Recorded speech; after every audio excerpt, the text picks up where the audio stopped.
নমস্কাৰ সকলোকে স্বাগতম জনাইছোঁ। কংগ্ৰেছ বা বিজেপিৰ সংঘাত বা গৌৰৱ গগৈৰ সভাত বেনাৰ পোষ্টাৰ আঁতৰাই দিয়া ইত্যাদি কথাবিলাক আমি বাদ দি আমি এতিয়া সাধাৰণ ৰাইজৰ কথাবিলাক পাতিব বিচাৰিছোঁ। সেইখিনি কথা আলোচনা কৰিবলৈ ইতিমধ্যে ৰাজনৈতিক দলবিলাক আছে। সাধাৰণ মানুহৰ কথাখিনি ক'বলৈহে কোনো এতিয়া আমি দেখা নাই। এটা কথাটো হ'ল, আজিৰ দিনটোত মুখ্যমন্ত্ৰীয়ে বান বিধ্বস্ত এলেকালৈ গৈছে। লখিমপুৰৰ বান বিধ্বস্ত এলেকাত মুখ্যমন্ত্ৰীয়ে বিভিন্ন ধৰণৰ প্ৰতিশ্ৰুতি দিছে। এতিয়া সেইটো কথা পূৰ্বে জয়ন্ত মল্ল বৰুৱাই গুৱাহাটী বানপানী সন্দৰ্ভতো কিছুমান কথা কৈছে, নতুন নতুন প্ৰকল্প লোৱা কথা কৈছে। এতিয়া সেই ক্ষেত্ৰত এটা বাক্যত আমাৰ প্ৰথম প্ৰশ্নটোৱে হ'ল, এতিয়া কিয়? পুনৰ কৈছোঁ, এতিয়া কিয়? সেই যিটো মথাউৰি আছিল, যিটো মথাউৰি ছিগাৰ বাবে এতিয়া লখিমপুৰৰ নাওবৈচাত তাণ্ডৱ সৃষ্টি কৰিছে, সেই মথাউৰিটো নিৰ্মাণ হৈছিলে 1979 চনত। সেইটো মুখ্যমন্ত্ৰীয়ে নিজেই ক'লে। এতিয়া 1979 চনত নিৰ্মাণ হোৱা মানে মাথাউৰিটোৰ অৱস্থা খুব শোচনীয়, যাৰ বাবে পানী অহাৰ লগে লগে ছিগি থাকিল। এতিয়া কিয় জলসম্পদ মন্ত্ৰী পীযুষ হাজৰিকা হওক, স্থানীয় বিধায়ক মানৱ ডেকা হওক বা নাওবৈচাৰ বিধায়কগৰাকী হওক, ভৰতনৰ হওক,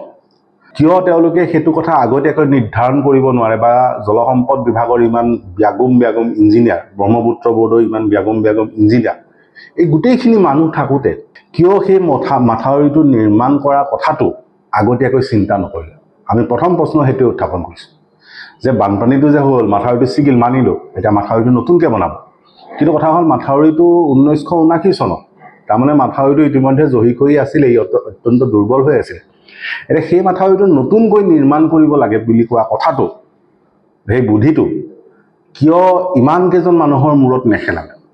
জলসম্পদ মন্ত্ৰী এজন আছে, দুজনকৈ বিধায়ক আছে, তাত জলসম্পদ বিভাগৰ ইঞ্জিনিয়াৰ আছে, ব্ৰহ্মপুত্ৰ বোৰ্ডৰ ইঞ্জিনিয়াৰ আছে, কিয় নেখেলালে? প্ৰশ্নটো সেইটো। বানপানীটো হৈ গ'ল, ধ্বংস উঠাই গ'ল, তাৰপিছত আপোনালোকৰ মনত পৰিছিলে মাথাউৰিটো বনাব লাগিছিল, এইটো পুৰণা আছিল। কিয়? এই মানুহখিনিৰ জীৱনৰ মূল্য নাই নেকি? প্ৰথম কথা। দ্বিতীয় কথাটো হ'ল যে ৰঙানদী জলবিদ্যুৎ প্ৰকল্প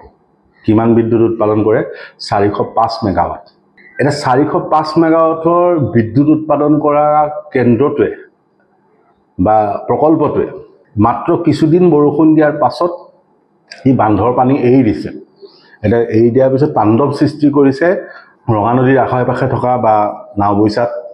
তাণ্ডৱ সৃষ্টি কৰিছে। এতিয়া কিটো পৰ্যায়ত তাণ্ডৱ সৃষ্টি কৰিছে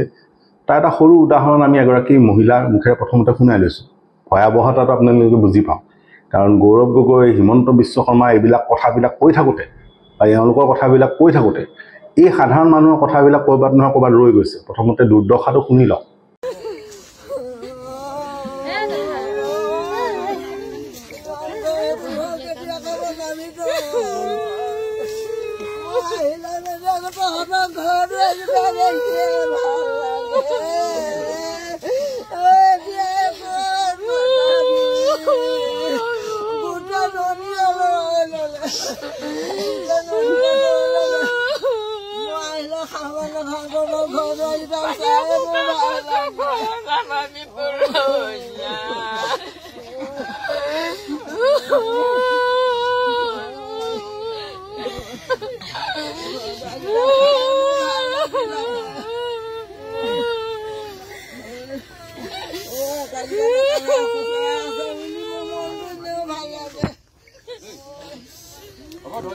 এতিয়া কথাটো হ'ল, তাত আমি কেইবাটাও প্ৰশ্ন আনিছোঁ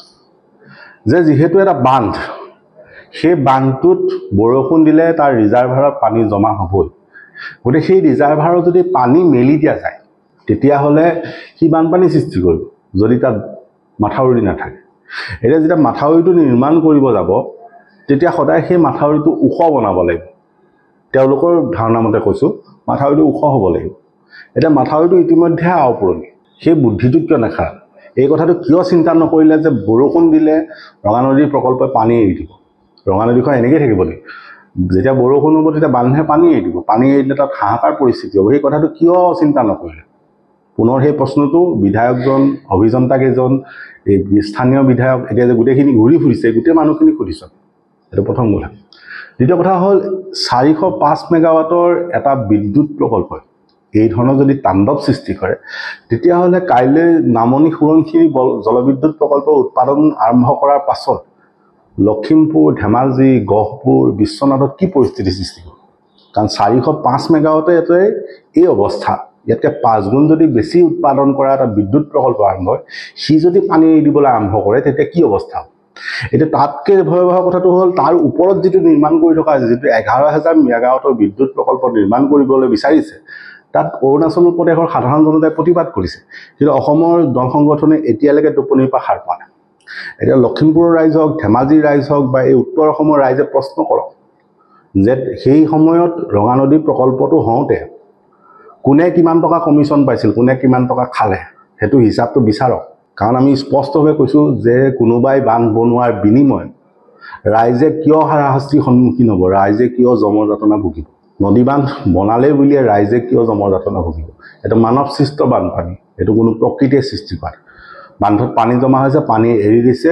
চাৰিওফালে উটাই লৈ গৈছে বিশ্বাস কৰক 3 ঘণ্টাত 16খন গাঁও উটুৱাই লৈ গ'ল এনেকুৱা এটা ভয়াৱহ পৰিস্থিতি হৈছে লখিমপুৰত তেনে পৰিস্থিতিৰ সৃষ্টি হৈছে কাৰ্বি আংলঙত কাৰ্বি আংলঙৰ পানী এৰি দিয়াৰ পিছত কি পৰিস্থিতিৰ সৃষ্টি হৈছে বহুতে গমেই নাপায় কাৰণ কাৰ্বি আংলঙৰ দৃশ্যাংশ গুৱাহাটী আহি নাপায়হি বা সংবাদ মাধ্যম আহি নাপায়হি পালেও গুৰুত্ব নিদিয়ে কিন্তু কথাটো হৈছে 3 ঘণ্টাৰ ভিতৰত লখিমপুৰৰ নাওবৈচাত 16খন গাঁও উটি গ'ল মাত্ৰ 405 মেগাৱাট সেই প্ৰকল্পটোৰ পানীখিনি এৰি দিয়াৰ বিনিময়ত এই মানুহবিলাকে যে ঘৰ বাৰী হেৰুৱালে এই মানুহখিনি কিবা বিনামূলীয়াকৈ কাৰেণ্ট দিছিল নেকি বিদ্যুৎ দিছিল নেকি যে তেওঁলোকৰ মূৰত এটা জলবোমা লৈ থকাৰ কাৰণে তেওঁলোকে মূৰত এটা জলবোমা পুহি ৰখাৰ বাবে তেওঁলোকক বিদ্যুৎৰ মাচুল বিনামূলীয়া দিছিল নেকি যে এওঁলোকে এইখিনি ত্যাগ কৰিছে গতিকে এওঁলোকক আমি বিদ্যুৎৰ মাচুলটো আমি ৰেহাই দিছোঁ নহয় তেওঁলোকে স্মাৰ্ট মিটাৰতে বিল দি আছে গতিকে যিহেতু বান্ধটোৰ পৰা বিনামূলীয়া বিদ্যুৎ ৰাইজে লাভ নকৰে বান্ধটোৰ পৰা বিদ্যুৎ অসমে লাভ নকৰে তেনেহ'লে সেই ধৰণৰ বান্ধ এটা বা সেনেকুৱা এটা জলবোমা ৰাইজে কিয় মূৰৰ ওপৰত লৈ থাকিব ৰাইজে প্ৰশ্ন কৰক কিন্তু ৰাইজে প্ৰশ্ন কৰাৰ অধিকাৰ আছে আৰু সেই বিপদটো হৈ থাকোঁতে তেতিয়া তাত থকা লখিমপুৰৰ দল সংগঠন নেতাখিনি কি কৰি আছে নে তেওঁলোকে কমিশ্যনৰ ভাগ লৈছে চান্দাৰ ভাগ লৈছে এতিয়া যে নামনি সোৱণশিৰি বিদ্যুৎ প্ৰকল্পটো হ'ব সেইটো আৰম্ভ হোৱাৰ পিছত দল সংগঠন শুই থাকিলে সেইটো আৰম্ভ হোৱাৰ পিছত এতিয়া আৰু দল সংগঠনৰ মাত নাই আগতে খুব প্ৰতিবাদ কৰিলে এতিয়া তেওঁলোকৰ মাতবিলাক বন্ধ হৈ গ'ল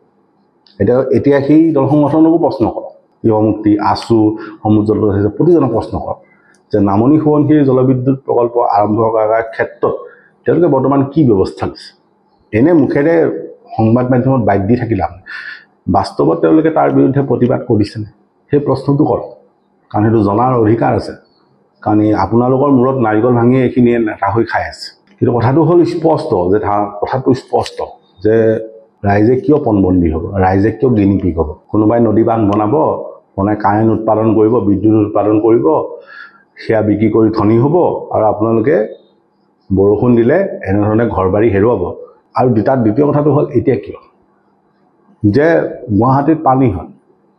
বৰষুণ দিলে পানী হয় ৰুক্মিণী গাঁৱত পানী হয় এতিয়া আমি আগতেও দেখুৱাইছোঁ এতিয়াও কওঁ যে ৰুক্মিণী গাঁৱত নলাটোকে ভালকৈ বনাব নোৱাৰিলে বা গুৱাহাটীত নলাখিনি নবনালে এতিয়া নলাখিনি যে পানী যে ওলাই যাব নোৱাৰে গুৱাহাটীত যে বৰষুণ দিলে পানী হ'ব সেই কথাটো কিয় ইয়াৰ বিভাগীয় মন্ত্ৰী হওক বা ইয়াৰ যিখিনি অভিযন্তা আছে বা যিমানখিনি বিষয়া আছে কিয় নাজানে কেইবাটাও বিভাগ আছে এটা দুটাটো নহয় গুৱাহাটীত GMC আছে GMD আছে এটা লোক নিৰ্মাণ বিভাগ আছে কিয় নাজানে কিয় হয়তো তেওঁলোকৰ ধাৰণা নাই যে বৰষুণ দিলে এনেকুৱা এটা অৱস্থা অকল অভাৰব্ৰিজখন কেইখন বনালেই হ'ব নেকি ইয়াত বৰষুণ দিলে পানীটো কেনেকৈ নিষ্কাশন কৰিব পাৰি ক'লৈ ওলাই যাব কেনেকৈ হ'ব সেই গোটেই কথাটো চিন্তা কৰিব অকল কৈ দিলেতো নহ'ব মেঘালয়ৰ পৰা পানী আহিছে গতিকে বানপানী আহিছে এতিয়া কথাটো হ'ল সেই ক্ষেত্ৰত আমি কৈছোঁ যে তেওঁলোকে আগতীয়াকৈ ব্যৱস্থাবিলাক কিয় নলয় এই যে পীযুষ হাজৰিকাই আজি কিছুদিন বা কিছু বছৰ পূৰ্বে যে কৈ দিলে হৈ গ'ল এটা ভিডিঅ' দিছিলে আপোনালোকে সামাজিক মাধ্যমত মনত আছে হৈ গ'ল তেওঁ কিবা মাথাউৰি খোপা নিৰ্মাণ কৰিলে তাৰ ওপৰত কিবা ৰাস্তা বনালে তাৰপিছত তেওঁ হৈ গ'ল বুলি ভিডিঅ' এটা দিছে যে তেওঁ অসমৰ সকলো মাথাউৰি বনাই দিলে আজিৰ পৰা 4 দিন আগত মই ৱাটাৰ ৰিচোৰ্চেছ ডিপাৰ্টমেণ্টৰ ৰিভিউ কৰিছোঁ গোটেই ইঞ্জিনিয়াৰৰ পৰা সুধিলোঁ কিমান মথাউৰি কৰিব লাগে আৰু অসমত কিমান মথাউৰি কৰিব লগা আছে জানে মাত্ৰ 264 কিলোমিটাৰ চব হৈ গ'ল